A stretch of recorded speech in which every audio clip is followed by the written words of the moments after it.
Okay, welcome back. So today we're going to be looking at operations with negative decimals. And there's a lot of rules on how to do these, but generally they're pretty straightforward. So if we look at our first example, A, we have negative 5.4 minus 3.2. Now we can think about this on our number line. Basically, we might be here at minus 5.4. And what we're doing is we're going back further to the left. So we're going to go back minus 3 and then back again another negative 0.2. Right? So the number will actually get larger. As we move to the left, or we get more increasingly negative, we'll get a larger negative number, and as we move to the right, we'll approach 0, so the number will get smaller or less negative.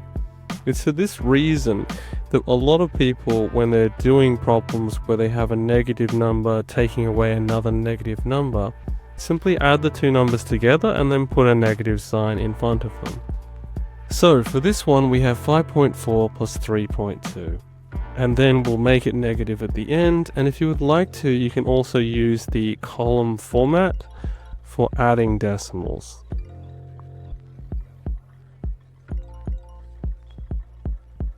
So the 4 plus the 2 is a 6, make sure to keep that decimal place where it is, and then the 5 plus the 3 is an 8.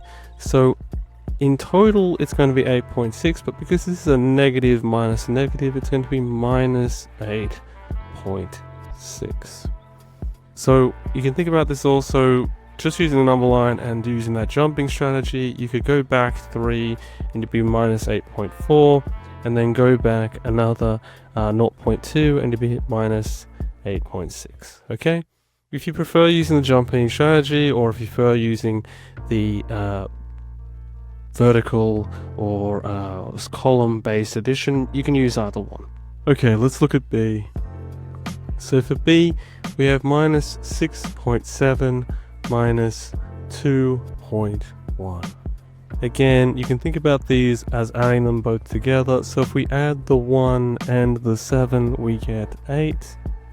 And if we add the 6 and the 2, we get 8, but because it's a negative minus a negative, this is negative 8.8. If we look at C, we have minus 1.9 minus 4.5. Okay, either strategy is fine here. I'm just going to do this in my head. So essentially, we're going to add the 5 and the 9. And we're going to get negative 14. So put down the 4, essentially in your mind carry the 1, and then it's minus 5 minus 1, which is 6, minus 6.4.